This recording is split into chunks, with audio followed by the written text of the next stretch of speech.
성경 말씀을 봉독해 드리겠습니다. 시편 90편 1절에서 12절까지입니다. 구약 성경 869페이지입니다. 시편 90편 1절에서 12절까지입니다. 주여, 주는 대대에 우리의 거처가 되셨나이다. 산이 생기기 전, 땅과 세계도 주께서 조성하시기 전, 곧 영원부터 영원까지 주는 하나님이시니이다. 주께서 사람을 티끌로 돌아가게 하시고 말씀하시기를 너희 인생들은 돌아가라 하셨사오니 주의 목전에는 1000년이 지나간 어제 같으며 밤의 한순간 같을 뿐임이니이다. 주께서 그들을 홍수처럼 쓸어가시나이다. 그들은 잠깐 자는 것 같으며 아침에 돋는 풀 같으니이다. 풀은 아침에 꽃이 피어 자라다가 저녁에는 시들어 마르나이다. 우리는 주의 노에 소멸되며 주의 분내심에 놀라나이다. 주께서 우리의 죄악을 주의 앞에 놓으시며 우리의 은밀한 죄를 주의 얼굴빛 가운데에 두셨사오니 우리의 모든 날이 주의 분노 중에 지나가며 우리의 평생이 순식간에 다하였나이다. 우리의 연수가 70이요 강건하면 80이라도 그 연수의 자랑은 수고와 슬픔뿐이요 신속히 가니 우리가 날아가나이다. 누가 주의 노여움의 능력을 알며 누가 주의 진노의 두려움을 알리이까. 우리에게 우리 날 계수함을 가르치사 지혜로운 마음을 얻게 하소서. 아멘. 아멘. 자, 오늘은 피로회복 37번째 시간입니다. 자, 우리는 누구인가 두 번째 시간입니다. 지난주에 이어 두 번째 시간을 맞이합니다. 네, 9월달은 우리는 누구인가 우리의 정체성을 확인해보고 또 살펴가는 그런 시간을 갖고 있습니다.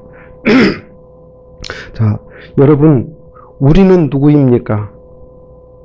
네, 하나님의 복을 받으며 살아야 하는 그런 존재입니다. 또한 하나님의 사랑을 받으며 살아야 할 선택된 백성입니다. 우리는 이 땅에서 서로 용서받고 용서하며 살아야 할 그런 존재입니다. 자, 우리는 죄인으로 태어났지만 주님의 은혜로 죄 용서를 입은 그런 존재들입니다. 그러므로 우리는 마땅히 용서하며 살아야 하는 존재들입니다. 자, 우리는 오늘 또 내가 누구인지 한 번 더 인식하고 결단하는 시간이 되시기를 바랍니다. 오늘 본문 말씀인 시편 90편에는 영원하신 하나님과 유한한 인간의 모습이 그려져 있습니다. 자, 역사의 중심이 되시는 하나님과 또 왕성하다가 가을설이 내리면 마르는 풀과 같은 그런 인생의 허무함을 노래하고 있습니다.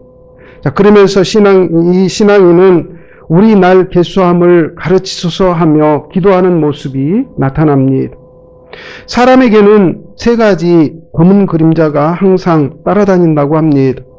첫 번째는 인생은 더럽다는 허무감이요, 두 번째는 용서받지 못하는 죄책감이요, 셋째는 인간은 결국 죽고 만다는 공포감이라고 합니다. 허무감, 죄책감, 공포감, 이 세 가지 불안이 늘 따라다니는데 돈이나 육신으로 얻는 그런 행복이 무슨 소용이 있단 말입니까? 오늘은 시편 90편에 나타난 우리 인생의 모습을 생각해 보려고 합니다. 첫 번째, 우리는 유한한 존재입니다. 이 땅은 우리가 태어나기 전에 있었습니다. 하나님은 우리가 출생하기 전에 이미 영원부터 계셨습니다. 우리 앞에 수없이 살다간 선배들도 우리 같은 날들을 살다가 티끌로 돌아갔습니다. 거대한 역사의 흐름 속에 우리의 인생은 한 부분일 뿐입니다. 인생은 이 땅에서 나그네입니다. 첫 번째, 인간은 나그네입니다. 이 말은 누구나 하는 흔한 말입니다. 그러나 불행하게도 많은 사람들은 다른 사람들의 이야기일 뿐 자기는 예라고 생각을 합니다. 그가 나그네이기에 나도 나그네입니다. 나그네란 언젠가는 돌아가야 하는 그런 존재입니다. 풀이 마르듯이 인생은 변합니다. 겨울이 가르치는 인생론은 인생무상입니다. 사람의 실상을 보십시오. 아침에 꽃이 피었다가 저녁에는 베어버리는 풀과 별 차이가 없습니다. 티끌로 돌아가는 그런 인생입니다. 세월이 지나면 누구도 기억하지 않습니다. 주의 목전에는 밤의 한순간 같다고 본문은 가르치고 있습니다. 연수가 70이요 강건하면 80이라도 수고와 슬픔뿐인 인생이며 신속하여 날아가는 존재라고 고백합니다. 인생은 결코 무한한 존재가 아닙니다. 사람은 유한한 존재이기에 결국 하나님 앞으로 갈 것입니다. 우리는 늘 기억하며 살아야 합니다. 어떻게 하나님을 만날 것인지 준비하고 살아가야 합니다. 두 번째, 인생은 변합니다. 세월 속에 인생은 변합니다. 이제 가을이 깊어지면 아름다운 단풍잎이 산천에 가득할 것입니다. 그리고 이내 그 잎들은 모두 옷을 벗을 것입니다. 어느 책에서는 겨울에는 여행을 떠나라고 말한 것을 기억합니다. 겨울은 인생에게 허락을 말하는 계절이라는 것입니다. 모두가 떠나고 텅 빈 빈자리, 찬바람만 불어오는 사냐, 그곳에는 인생을 향한 진지한 질문이 있다는 것입니다. 하나님은 영원하십니다. 그러나 인생은 유한한 존재입니다. 우리의 젊음도 우리의 정열도 영원하지 않습니다. 그래서 본문에도 우리가 신속히 가니 날아간다라고 표현하고 있습니다. 흔히 세월이 살과 같다고 합니다. 살은 화살을 말합니다. 활시를 떠난 이 화살이 날아가듯이 빠르게 간다는 것입니다. 올해도 벌써 추석을 맞이했습니다. 또 한 해의 끝자락이 찾아올 것입니다. 머물러 서서 뒤돌아보십시오.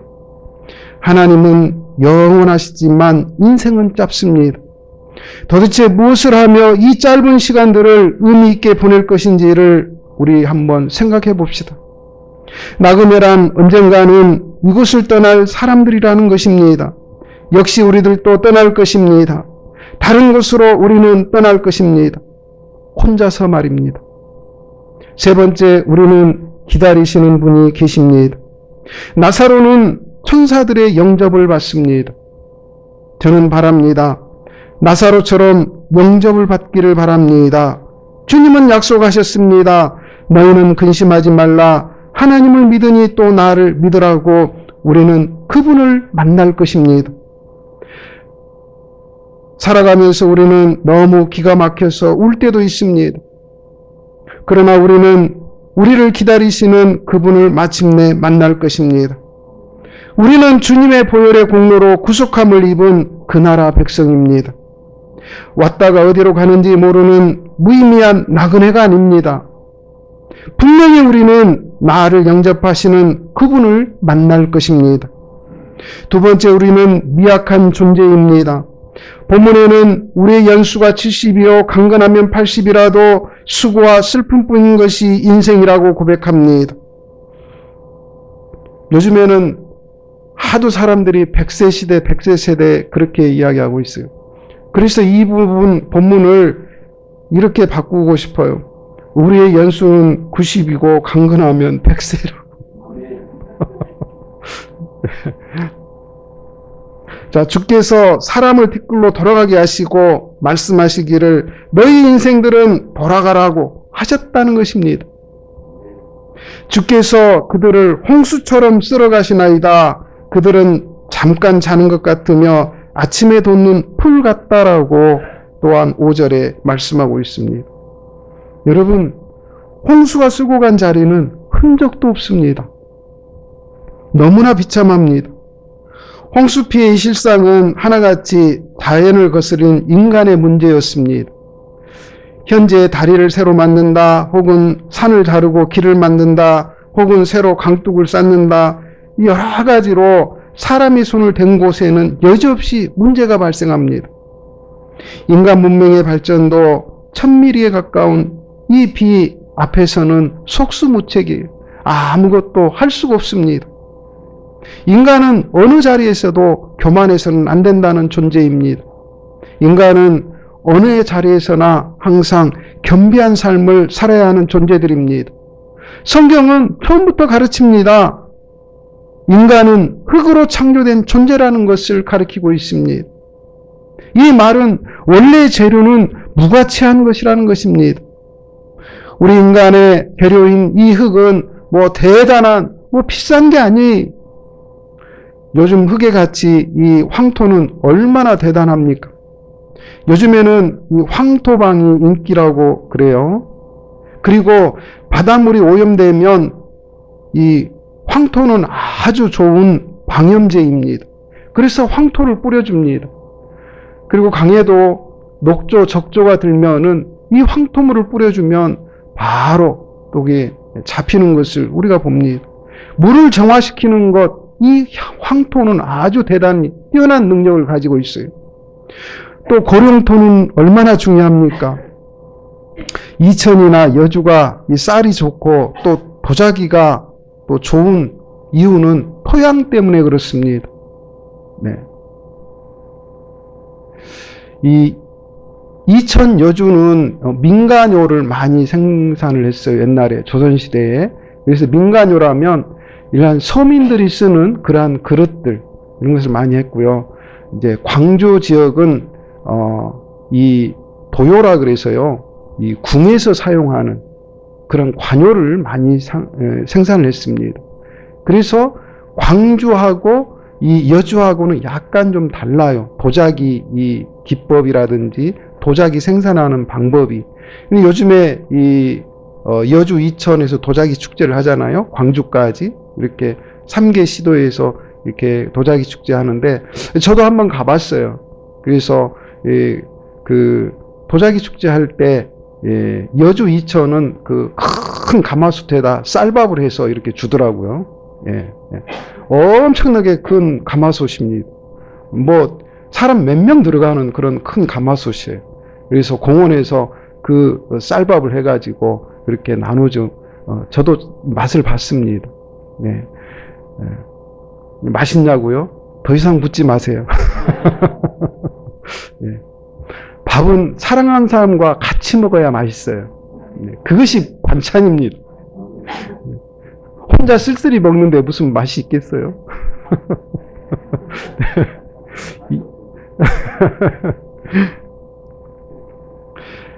자, 이천 여주 쌀밥이 맛있는 이유는요, 토양입니다. 토양. 그곳이 이 고령토 토양이기 때문에 아주 기름진 쌀밥이 생산이 되는 거예요. 또 요즘에 이 바닷가의 갯벌흙 얼마나 또 귀하게 여깁니까? 네. 얼마 전에 그 보령 그 갯벌 축제 했어요. 그 머드 축제도 하고 대통령이 거기 갔네 안 갔네 그거 가지고 막 굉장히 말이 많았잖아요. 왜 거기는 갔냐 또 왜 가면 안 되냐 굉장히 말이 그 보령 머드 축제 이 매스컴으로 봤습니다. 사람들 막 얼굴에 바르고 몸에 바르고 막 그 축제 현장을 또 이렇게 언론을 통해서 봤습니다만은 이 흙이 굉장히 중요해요. 우리 사람에게는 이 흙이 중요합니다. 그래서 이 학자들은 그래요. 요즘 젊은이들이 왜 이렇게 버르장머리가 없어졌냐 그러면 흙을 밟지 않기 때문에 그런다는 거예요. 온통 도시 전체에 아스팔트, 콘크리트, 시멘트로 다 뒤덮어가지고 흙이 없다는 거예요. 흙을 가까이 하지 않기 때문에 그런다는 거예요. 우리 어렸을 때는 어떻게 했습니까? 물 한 주전자 갖다 놓으면은 거기서 흙을 가지고 차도 만들고 사람도 만들고 곰도 만들고 별거 다 만들면서 놀잖아요. 물을 축여가면서 이렇게 막 빚고 그러면서 그렇게 놀았어요. 요즘 흙하고 가까이 하지 않기 때문에 인간이 아니게 그렇게 돼간다는 거예요. 그래서 본연의 인간으로 돌아가기 위해서는 흙으로 돌아가야 된다.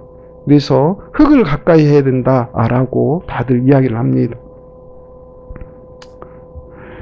자, 인간의 재료는 이런 황토나 고령토가 아닌 바람에 불려다니는 흙이라는 거예요.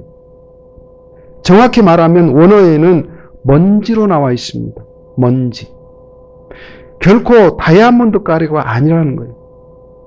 바람에 불려다니는 그런 먼지라는 것입니다.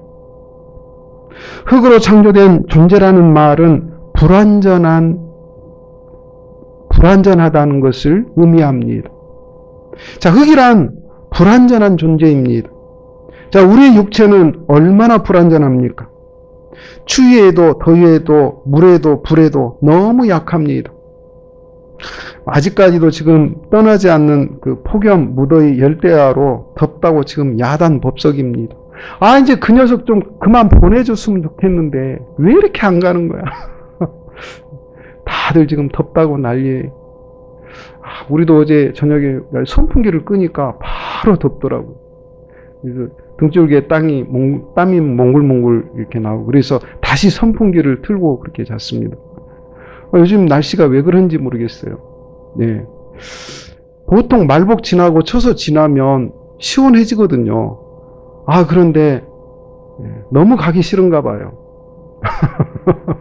네. 아직 짐쌀 이 기력이 안 보이는 거예요. 기미가 안 보여요.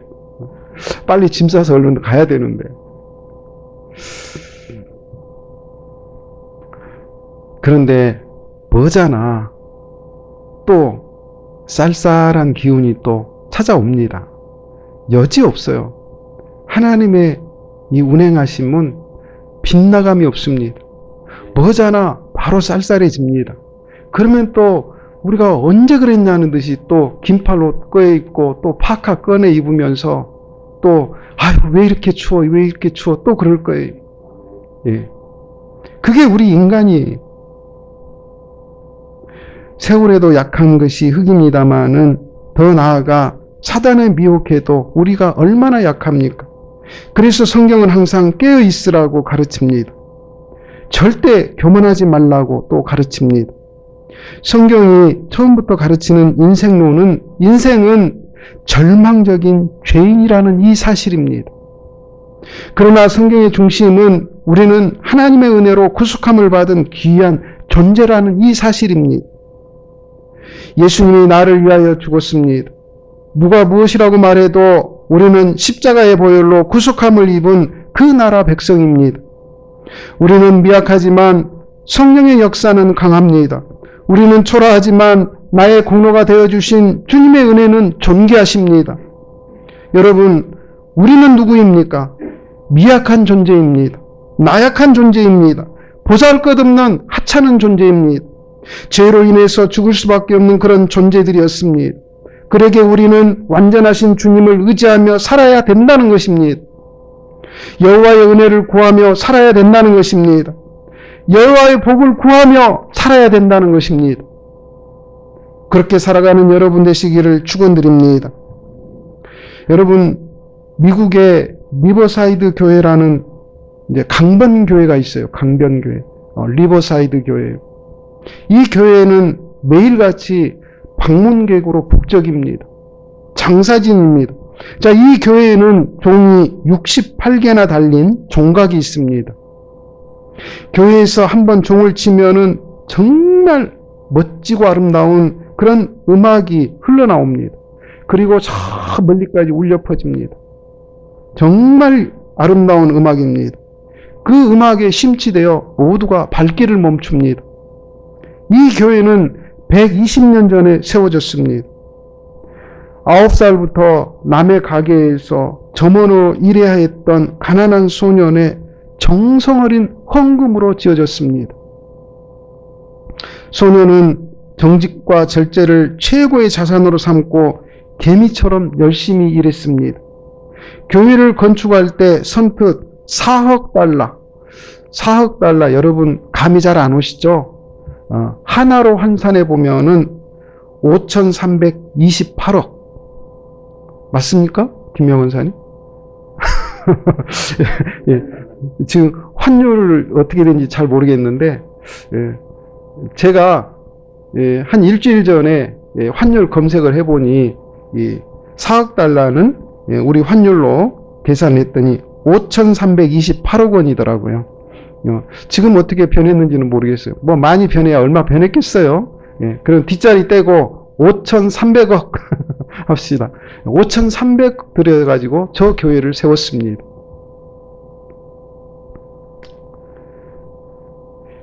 자, 그는 정직과 절제를 최고의 자산으로 생각하고 열심히 모았어요.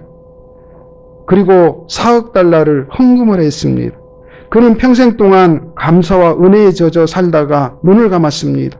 그런데 그의 자손들은 놀라운 축복을 받게 됩니다. 손자는 세계적인 대부호가 됩니다. 그의 이름은 록펠러입니다. 교회를 건축한 분은 바로 록펠러의 할아버지입니다. 그리고 그 복을 받은 사람은 자손들이었다라고 록펠러는 후에 말하였습니다. 그러나 우리에게 하나님을 닮은 형상이 있으며 또 주님의 십자가 사랑으로 구속함을 입었습니다. 자, 토란 자신만 보지 말고 나를 구속하신 주님을 바라보십시오. 여호와의 복을 구하며 살아가십시다. 근신하며 매일매일을 성도의 길을 걸어갑시다. 세 번째, 하나님의 지혜를 구하며 살아가야 될 그런 존재들입니다. 오늘 본문에 시인은 결국 기도합니다. 우리에게 우리날 계수함을 가르치소서, 지혜의 마음을 얻게 하소서라고 그렇게 우리를 또 가르치고 있는 것입니다. 형들은 사사건건 요셉이 미웠습니다. 아버지의 사랑만 독차지 받고 있는 그 요셉이 너무너무 싫었습니다. 그래서 이복 형들은 저 요셉을 어떻게 할까 생각을 했어요. 그래서 하루는 요셉을 노예로 그냥 팔아버린 거예요. 아버지 사랑을 독차지 않은 그가 싫었습니다. 그를 죽이고 싶을 정도로 미웠습니다. 결국 기회가 왔고 이 어린 요셉을 제거하려는 그 형들의 계획은 이루어졌습니다. 그들의 악한 계획과 잔인한 행동은 실행되었습니다. 그러나 여러분, 20년의 세월이 흐른 후에 그들은 발견합니다. 요셉도 형들도 결국은 하나님의 사건의 중앙에서 일을 진행하고 있었다는 것을 깨닫게 됩니다. 사람은 하나님의 사건을 모릅니다. 우리의 배후에 계신 그분은 잘 모릅니다.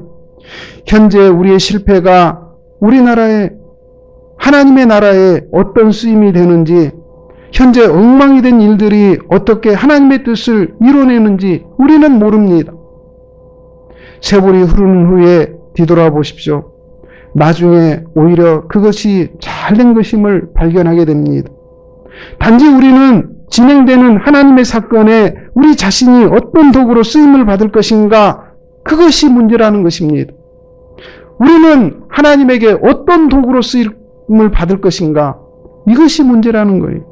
성경에는 많은 역사의 진행 중에 악한 도구로 쓰임받는 사람도 있고, 또한 반대로 선한 도구로 쓰임받는 사람도 있습니다.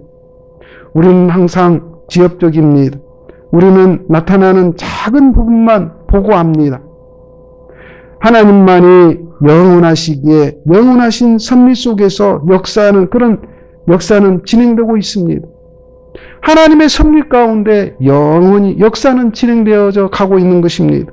그러므로 우리는 모든 일에 기도해야 합니다. 우리는 지혜를 강구해야 돼요. 지식은 내가 습득하여 쌓고 얻을 수 있어요.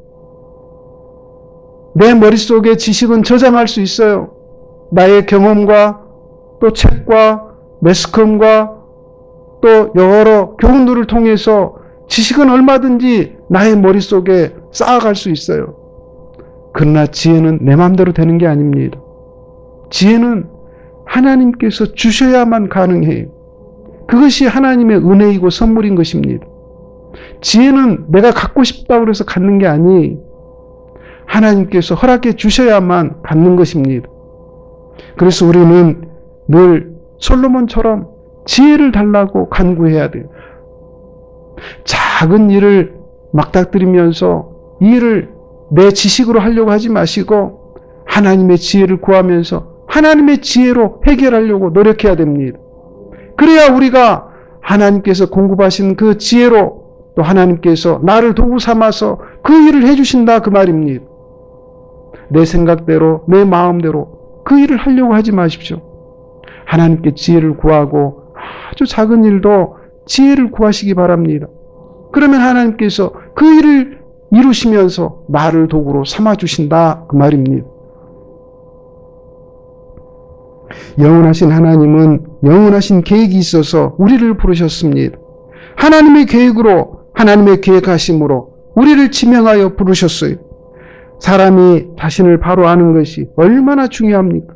내 자신을 바로 아시기 바랍니다. 여러분 그동안 내 자신을 잃어왔다면 내 자신을 놓쳐왔다면 이제 다시 이 앉아있는 자리에서 다시 나를 되돌아보시고 나를 다시 한번 생각해 보시고 나를 발견하는 여러분 되시기 바랍니다. 내 자신을 확인하시기 바랍니다. 레위기 10장에는 아론의 가정에 불행한 이야기가 나옵니다. 아론의 두 아들 나답과 아비후가 각기 향로를 가져다가 여호와께 제사를 드리는 중에 명하지 않은 다른 불을 가져다가 분향을 합니다. 그때 불이 나와서 그들을 태웁니다. 물론 그들은 그 자리에서 즉사합니다. 제사장 직분은 세습제입니다. 아버지가 제사장이면 아들이 제사장이고 또 그 손자가 제사장이고 이게 세습이 돼요. 제사장 직분은. 물론 아론의 두 아들은 아버지를 이어서 제사장이 됩니다. 그러나 그들은 자신들이 누구인지 자신들이 이 선 자리가 어떠한 자리인지 그리고 얼마나 지금 이 귀한 직분인지 그들은 알지 못했던 것입니다. 아무리 귀한 자리라고 할지라도 자신의 자리를 깨닫지 못하면 아무런 의미가 없습니다. 결국 셋째 엘르아살과 넷째 이다말이 제사장이 또 됩니다. 사람이 자신을 바로 아는 것은 얼마나 중요한 것입니까?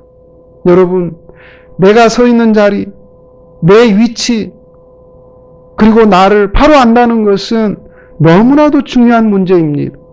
여러분들 이거 망각하고 살아가시면 내가 살아야 될 의미가 전혀 없는 것입니다. 여러분, 내 삶 속에 내 인생에서 내가 지금 현재 서 있는 이 자리 생각하시며 발견하시고 내 자신을 세우시기 바랍니다. 인생은 목적 없이 우연히 태어난 존재가 아닙니다. 분명한 하나님의 목적에 의하여 만들어진 존재입니다. 우리는 이제 기도해야 합니다. 지혜의 마음을 달라고 또 하나님의 뜻을 알게 해달라고 기도해야 합니다. 여러분, 우리는 누구입니까? 우리는 유한하고 미약한 존재입니다. 인생은 결코 강하거나 영원한 존재가 아닙니다. 오직 하나님만 강하시고 전부를 아시고 오직 하나님만 영원하십니다. 결국 인생은 하나님을 의지하며 살아가야 될 그런 존재입니다. 어떤 부인이 기차를 타고 여행을 하게 되었습니다. 처음으로 기차를 타보는 이 부인은 지정된 좌석을 찾는데 오랜 시간이 걸렸습니다. 겨우 지정된 좌석을 찾아 앉았는데 기차 안이 또 너무 덥습니다. 그래서 창문을 활짝 열어놓았더니 이번에는 바람이 너무 세게 들어오는 거예요. 그래서 알맞는 양의 바람을 들어오도록 창문을 조절하는데 또 많은 시간을 보냈습니다. 자, 그 다음에는 여행 가방을 선반에 올려놓아야 되는데 마땅한 자리가 없었습니다. 그래서 여기다 놓았다가 저기다 놓았다 하면서 열심히 땀을 뻘뻘 흘리며 겨우 자리를 찾아서 올려놓았습니다. 자, 그런데 이번에는 또 모처럼 여행하기 위해서 비싼 값을 주고 산 이 모자가 문제였습니다. 이 모자가 말썽이었어요. 모자를 쓰고 있자니 바람에 날리고 또 그렇다고 창문을 닫자니 너무 덥고 그래서 선반 위에 올려놓았습니다. 그랬더니 기차가 흔들거리면서 자꾸 모자가 자기한테 떨어지는 거예요. 떨어지고 올려놓으면 또 떨어지고 하는 수 없이 무릎 위에 올려놓았습니다. 그런데 이렇게 난리법석을 떨다 보니 머리 모양새가 엉망입니다. 그래서 빗을 꺼내 머리를 단정하게 빗었습니다. 이제 모든 것이 준비가 다 되었다. 이제야말로 참 마음 편하게 이제 여행을 해야 되겠다. 그리고 차창 밖의 경치를 내다보면서 여행을 즐기려고 하는 그 순간, 그만 기차 안내문이 와서 부인 다음 정거장이 내리는 역입니다 라고 하는 거예요. 여러분, 인생은 이렇게 야단 법석을 떨다가 비로소 좀 살아볼까 하면은 하나님 앞에 가는 거예요. 그게 인생입니다. 우리가 아무리 야단 법석을 떨어봐도 그래도 100세라니까요. 사랑하는 여러분, 우리 모두는 제한된 시간을 살고 있습니다. 어렸을 때 소풍 가는 날이 얼마나 그렇게 기다려집니까? 소풍 날짜 정해지면은 그냥 밤잠이 안 와요. 얼마나 기다려집니까?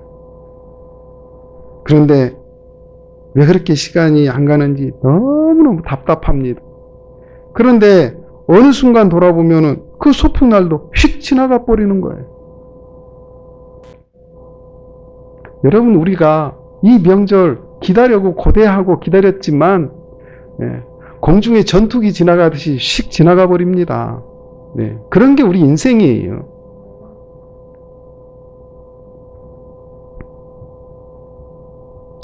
우리 어렸을 때 소풍이 지나가듯 우리 인생도 그렇게 영원할 것 같지만 영원하지가 않는 거예요. 어느 날 모든 것이 지나간 과거가 되어버린 날이 되는 것입니다. 우리는 그 다음에는 무엇을 해야 돼요? 그 다음에는 우리 주님 만날 날 밖에 없다는 겁니다. 우리 인생은 그렇게 가는 거예요.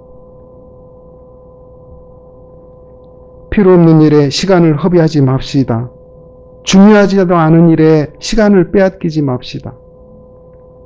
사랑하며 살아도 모자랄 시간에 미워하지 맙시다. 뛰어다녀도 모자랄 시간에 앉아서 걱정하지 맙시다. 하나님을 위해 사용해도 모자랄 시간에 세상에 쓸데없는 일에 시간을 빼앗기지 맙시다. 돈은 저축할 수 있어도 시간은 저축할 수 없습니다. 돈은 꺼내 쓸 수 있어도 시간은 다시 꺼내 쓸 수가 없습니다. 시간은 우리의 소유가 될 수 없으며 또한 우리를 기다려주지 않습니다. 성 어거스틴이 이런 말을 했습니다. 나는 오직 한 번만 이 세상을 지나갑니다. 그래서 이 지나가는 도중에 친절을 베풀 일이나 누구를 도와줄 일이 있다면 나는 절대로 연기하지 않고 그 즉시 이 일을 행하기에 힘씁니다. 왜냐하면 나는 이 길을 다시는 지나갈 기회가 없기 때문입니다. 기회를 놓치지 마시기 바랍니다. 오늘 우리가 다 함께 여기 앉아서 예배를 드리고 있지만 다음 주에는 이 자리가 아니라 하나님 곁에 가 있는 사람이 하나도 없을 것이라고 누가 보장할 수 있단 말입니까? 지금 우리가 살고 있는 이 시간이 지나가면 그것은 영원한 과거가 되어버립니다. 오늘 하나님의 뜻을 행할 수 있는 기회를 놓치면 다시는 같은 기회가 돌아오지 않는다는 것입니다. 우리에게 주어진 날들을 계수하며 그 날들을 가치 있게 사용하는 여러분 되시기를 주님의 이름으로 축원을 드립니다. 기도드리겠습니다.